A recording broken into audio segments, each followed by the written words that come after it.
Hi, my name is Khadija Tishan Washington. I am a licensed therapist, and I'm also the author of Real, Radical, Empathic Acceptance of Life. And today I'm talking with you guys all about how to remain positive in times of crisis. And I am so happy to be talking with you all about this topic because it is what's going on right now all over the world. And what better place to sit and talk about it? So, crisis. That would pretty much mean what's going on right now in the world. We have several crises going on right now as we speak. Everything from healthcare and COVID 19 to economic crisis and people losing jobs all over the world because industries are changing all over the world. But not to mention the social justice unrest and Black Lives Matter movements and protests and rioting and looting, all while being quarantined at home with our families. And that has got to be a tremendous amount of stress. I can't tell you the changes that just one thing has made to catalyst all these other things together. So to a lot of the people all around the world, you may be in crisis, and that's a fact. There's nothing that you did to get here. There's nothing that you could do to change your circumstances. But we all together know that there is something major going on in the world. And I just personally feel like, and there's a purpose to this crisis. This crisis is creating an opportunity for all of us to pull together and realize all the things we have to do to give back to the world, all the things that we have to do to right justices and to live in the purpose of what God wants for us. And that's why I wrote this book, Real, as you can see right here, because I wanted to teach people how to live and serve abundantly. So let's go back to crisis for a moment. Right now, I'm living in Virginia, Richmond, Virginia, in the US. And as we speak, there is unrest in almost every single state in this nation. This has been the largest protest that has really, I think, occurred since ever. And I'm not saying that's a good or a bad thing, but it's a very real thing, and it's a very new thing to so many people. So one of the first things that I walk through when I'm thinking about a crisis is the opportunity that it presents for us.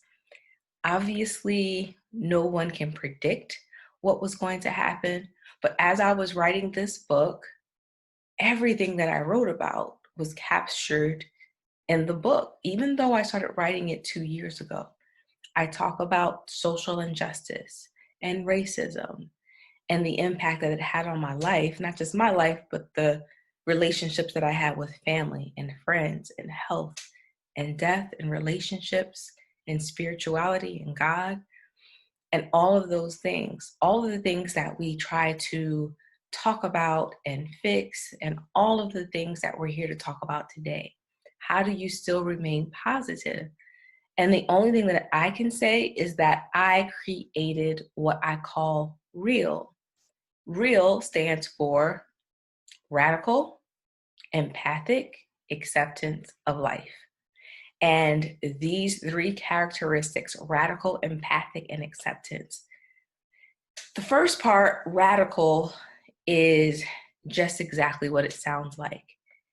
When you are dealing with these sorts of challenges that are largely out of our control, you have to start really thinking radically. What do I need to do to survive? And then what might I need to do to serve? How may I want to see my life differently? And this book doesn't give you a whole lot of, I'm going to take over the world. It's really the small things. Is there something I can do to center myself? Can I pray more? Can I meditate more? Can I read more? Can I reach out to a friend or a trusted relative? Can I broaden my relationships to make them even more robust than they need to be? Can I broaden my connections and networking? And I think That's the really radical part, is when you start stepping out of yourself. If you've really been looking at the news and in the world today, we absolutely know one of the biggest problems that we're facing is the fact that people don't really know what the person next to them is going through. Black people do not know the lives of white people. White people really don't know what it's like to be Black in America or anywhere. Women are disconnected from men, men disconnected from women, children, some of them raising themselves. We haven't really taken the time to really take a step back and think, what is it that the person next to me is feeling, experiencing, and even needs? And that idea of stepping out of yourself is really radical. It's radical because we spend so much time focused on us, what we want, what we need, what's lacking with us, what other people need to give us. And what I realized is by really focusing, yes, on us and taking great care of myself, I was really able to focus on how to improve the lives of other people, how to serve, how to be a great listener, how to take my time, and even things that I didn't want to do, like learning how to apologize and forgive. And getting to the very last step of this is how to accept things that can't even be forgiven. But we'll get there. I just want you to focus on what that even means to be radical. What ways are you showing up in a radical way? Is that at work? Is that in your prayer life? Is that taking up new education or new trade or a new health regime, a new way of eating, fasting, anything that you've done that's pushing yourself to the kind of outer limits of what it means to be comfortable? Radical and comfortable don't really live in the same place. And you'll notice that the more you try to hold on to being comfortable, the more challenging or difficult it's going to be to have a radical shift or change in your life. It's going to be even more challenging to actually face these crises if you go into them thinking the way you used to think, addressing them the way that you used to address. This is an entire new world that's unfolding, but it's also a really good opportunity to do some really, really, really deep thinking about what it is that you truly want out of life, what it is that you truly want out of your relationships, your family, the things that are super important to us. We are all realizing that we don't want to spend the rest of our lives doing something and working someplace and being with someone that's not abundant, that's not fulfilling. When we have an opportunity, especially now, to sit with ourselves and really examine our own self-awareness. So I just want you to just take a moment, sit back, take a few deep breaths, and really focus on what it is that you radically want to change in your life. What is decisions that you've been wrestling with, that you've been afraid to tell anyone? Maybe you want to write a book, and maybe you want a different family. Maybe you want to add to your family. Maybe there's something in your heart that you've been harboring that you haven't been willing to talk with someone about. Could be a friendship that's broken or fractured. It could be a relationship. But as you can see through evidence of what's going on in the world, there are a lot of people feeling a lot of emotions. The only problem with that is not everyone is talking to each other about those emotions. And some people are simply just talking at each other. So I want you to take a moment, really take a breath, and think about what is it that you're radically ready to change. And then I want you to take the next few moments and think about the steps that you're willing to do to get there. Do you need to become a better communicator, a better listener? Do you need to work with your unforgiveness? Is there something in your heart that's been hardened that isn't allowing something to be penetrated? And have you also, the person who's hurt you or done something, or there's a disconnect, have you taken a moment to just explore what that might be like to be on the other side? I know some of these things are going to be uncomfortable. And when things happen, like these kind of crises, sometimes it's easy to just go, this is what you got to do. The government has to do this. People have to do this. We need law and order. But in any sort of revolution or change, if there's any kind of oppression or need, there's going to need to happen a place where things kind of go all over the place for a while. Things are sort of unpredictable. We don't know all of what tomorrow is going to hold, and that's okay. That is okay, and allowing that to happen and getting to that point of acceptance, even about that. So I think having that radical thought that you're holding in your head, that thing you need to, that first thing that pops in that you can't get away from, and a person, a relationship, an idea, or something you must do, a job. Now think about, if you don't do that thing, that book, that assignment, call that person, what is the world going to be missing if you don't act right now? Like, if you don't start working on that thing, what is it going to be missing? You know, that really hits home for me, because this book right here, it took 2 years to write. And it didn't take 2 years of writing to write. It took 2 years because it took me a year and a half to really start being obedient to what God wanted me to write, and then 6 months to write, to actually sit down, create an outline, start writing down my ideas. It took a really long time to simply believe in myself. And that's why this is so important. We can be super positive when we realize we have a gift, we have to share it, and it doesn't matter if it's times of crisis, despair, or pandemic, our gifts are not going to change. This book was written literally a week before all of this unrest unfolded, during a pandemic, in the beginning of the year, when I thought I had everything planned out and where I was going to go and how I was going to book and launch and travel. I thought I had everything set, and everything fell apart. And what I'm realizing now is that's the best thing to happen, because this book has allowed me to talk about all of the things that can happen when everything goes wrong.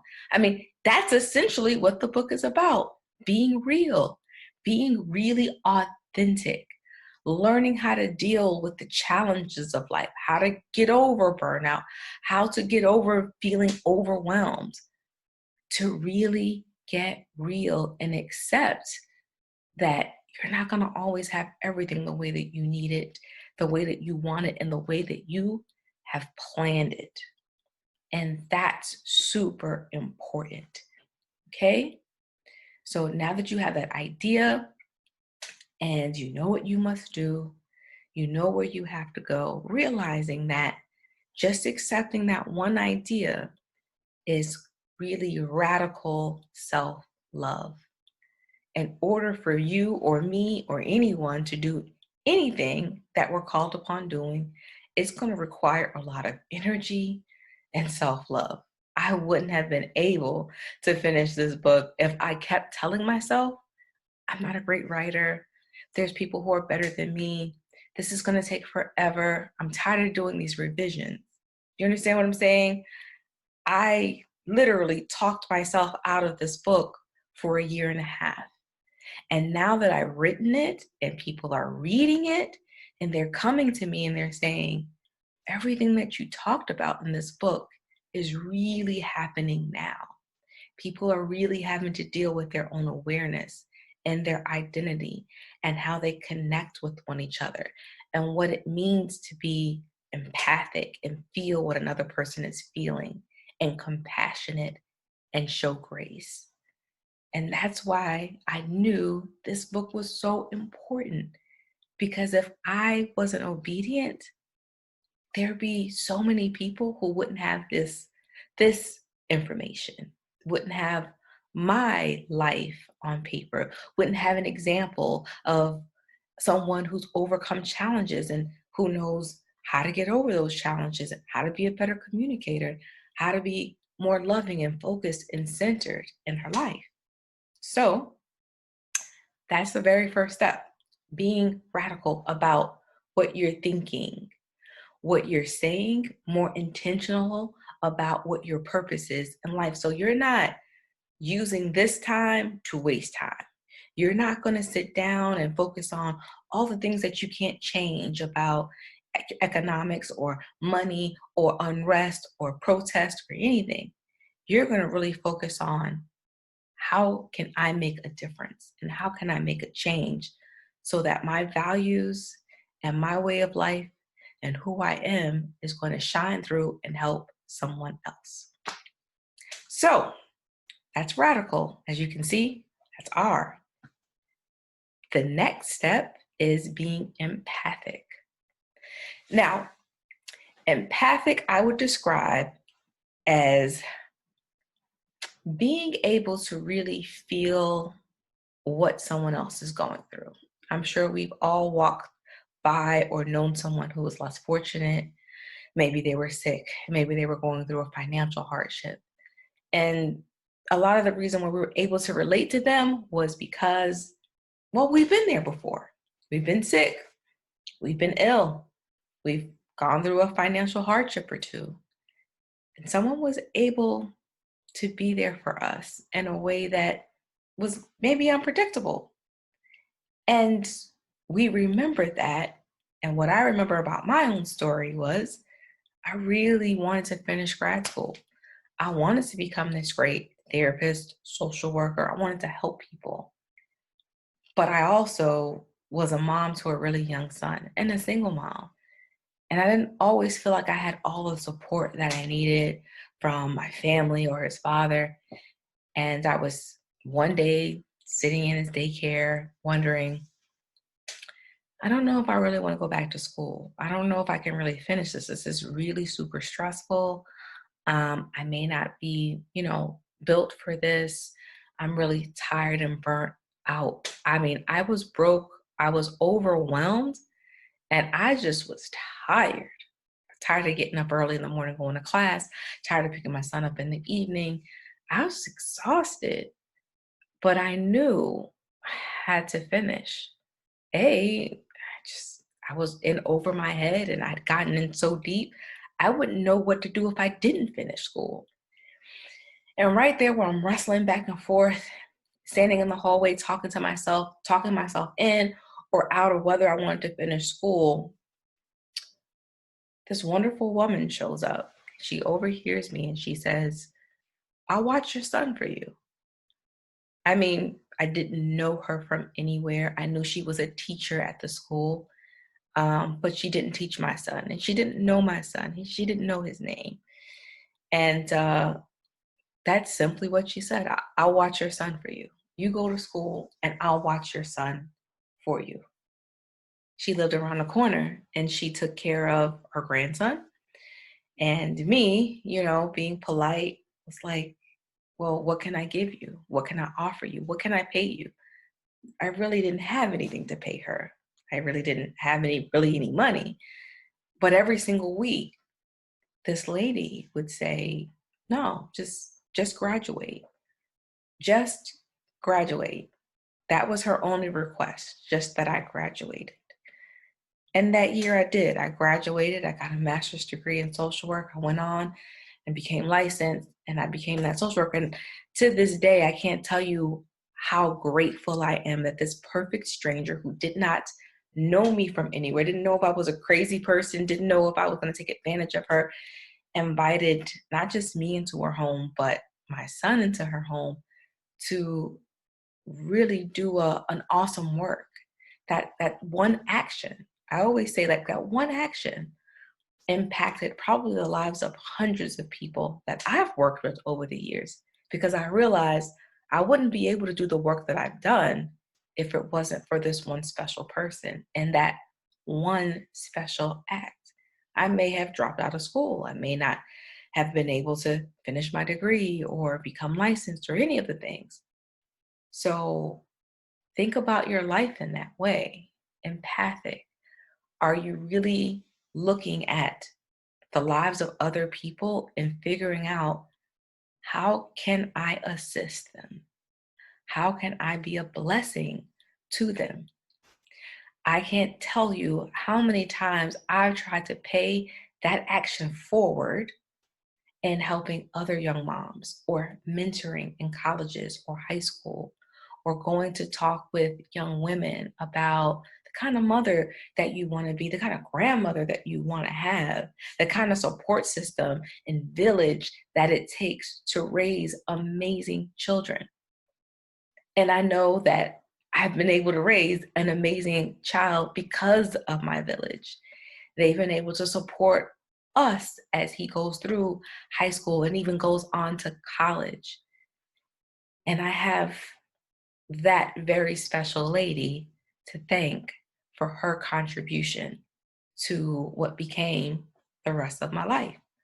So I take that very personally, is that I want to get super duper duper duper intimate with the people that are in my life. I want to know, how can I help you? What is it that you need from me? And even in friendships, what is it that I can do better of? What is it that I'm falling behind? Am I sometimes too eager to give advice? Am I sometimes too critical? We need to know all of these things, because it's actually going to make us better at what we're doing for ourselves, how we're loving ourselves, how much more patient we need to be with ourselves, because that's going to help us be patient with other people. So, really, take a moment, think about the last time someone literally was generous and loving to you for no reason. Just take a moment, think about that. Hold that in your mind. Hold that in the forefront of your mind. And think about how that made you feel. That you didn't have to pay anything. They weren't wanting anything. They didn't need anything from you. They just wanted to be a blessing and move you forward. Feels great. Now, I want you to think about, when was the last time you were that blessing for someone else? And if it takes you more than a couple minutes to really remember, I want you to figure out what you're going to do today to be a blessing to someone else. And I mean in any way. Pay for their coffee, pay for lunch, ask to hold their baby while they're in the grocery store, paying for their food. It's the really small things that you don't realize, the really like inexpensive, maybe even insignificant things that people remember the most. Remember, there's a saying that says, people don't remember what you say, people remember how you treated them. And you want everyone to leave the experience of you with wanting more of you. You want them to be excited that, hey, I got to meet Khadija today. She's great. I got to read Khadija's book.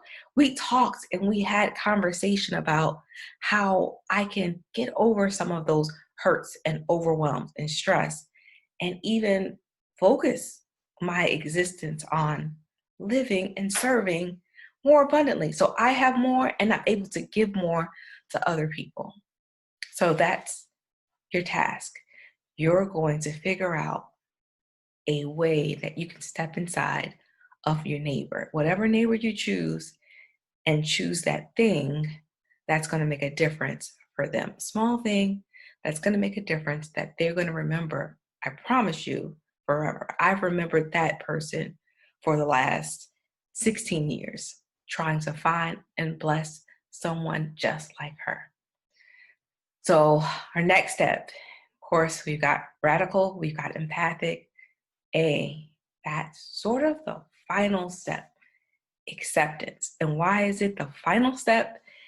Because acceptance is hard. Acceptance is so challenging because I'm not asking you to accept the things that are good and kind and when things gone your way. I'm asking you to accept things even when they're not exactly how you want them. I'm asking you to take action for the things that you know are your purpose, even when you don't know exactly how to do it. I'll give you an example. I wanted to write this book. I wanted to tell this story about my life, about how we can overcome challenges, right? How we can remain positive, right? In crisis, which is what we're talking about today. The only problem is I'm not a great writer. I mean, I love to read books, but grammar, spelling, punctuation, all of that, not really my thing. I'm a storyteller. This is what I love to do. Talk to people, reason with people, get excited with people. I don't really need a script. I can do this all day long. But writing it in a way that it's not in my voice anymore and someone's going to read it, that was really anxiety provoking. I had a lot of trouble with letting go and saying, this is a great story. Let me figure out how to write. Let me get help. And I had to get a lot of help. And that's okay. You'll have things that you're blessed with, talents, skills, and abilities. And you just need a little bit of help to get those things that God has given you out to the world. Don't be afraid to ask for help. That is part of acceptance. I had to accept, okay, I'm not great at grammar. I'm not great at spelling. I'm not great at everything else. But I'm a great storyteller. Like I've told these stories. So if I could tell these stories to friends and people seemed really interested, only thing I had to figure out was how to get them in a book. That was a challenge, but it was completely worth it. And you look back and go, wow, now I know how to write a book. Well, now I know how to improve my punctuation. Now I know how to lead into a story. Now I understand even better because I had to accept what I wasn't able to do. I didn't focus on it and I didn't let it stop what God had for me to put out in the world. I knew it was something I had to work on. I was very conscious and aware of it, but I also knew I wasn't gonna allow it to stop my gift to be given. So if it's something that you're struggling with, if it's something that you don't feel like you can overcome, yeah, the radical part's gonna help you to question that, right? The empathic part's gonna help you to look at the other side and see, what am I missing? Have I been fair? Have I been just? Have I really developed the things that it takes to make really long-lasting change in my life and in the life of other people? But then you get to acceptance. I have to accept that I'm not the strongest grammatical person, right? I have to accept that I may not even be the best writer, but I can also accept that I can grow in my storytelling and that I can help people just by simply being in their space, reading their great energy, and bringing all of me and my passion to them. So that's it. You have to reach a point of acceptance. This is what I'm called to do, and this is what I'm going to do, and no one's going to stop me. So you just name it. Whatever it is that you're going to do, this is what I'm called to do. Nothing's going to stop me. This is the gift that I've been given. And you just say that every single day. You affirm that for yourself every single day. I'm an author. I'm a writer. I'm a great mother. I'm a great poet. Whatever it is that you want, you affirm yourself every day. You're beautiful. You're kind. You're loving. You're God-fearing. Affirmations are such an important part of acceptance because I'm telling you, the more that you say it, the more that you believe it in your heart, the more that you believe it up here, and the more that you're hearing it. So it becomes very normal. And eventually, you don't even have to say it. You just kind of believe it on your own. So that's where we're at. We have radical thinking and shifting of ideas that are going on right now that crisis is caused to have. This crisis has made people think how they're going to work different, how they're going to make money differently, how their relationships are going to be different because of distance. It's radical in the change. And then it's also helped people to be really empathic to some of these social justice causes that I'm so passionate about. You know, you have to start looking at things from every single person and how and what that means to me. Be radical, be empathic and care about people, and be accepting on the calling of your life. And that's the last initial, your life. Your life and you being here means that you are really ready to work. You are really ready to come forth with your gifts that you've been given. And I just want to speak into that and thank you for even showing up, because trust me, showing up is 90% of it.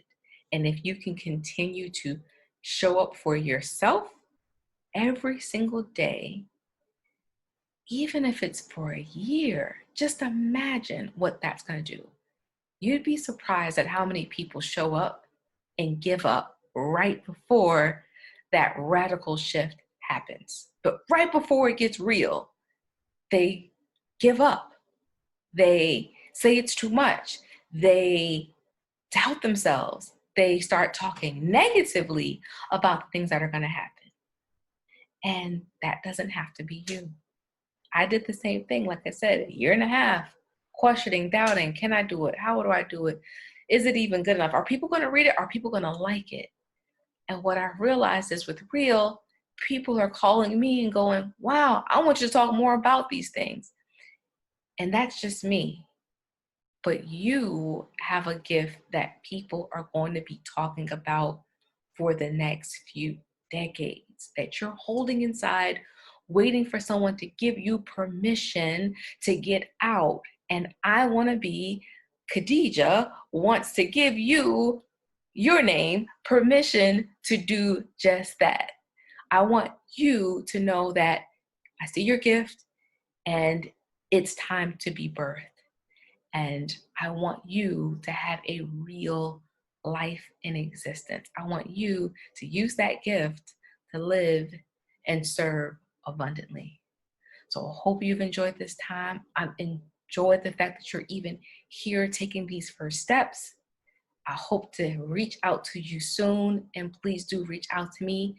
I'm on everything social media at Khadijah Tashawn, and you can reach me on my website at www.khadijahtashawn.com. Thanks and have a great night.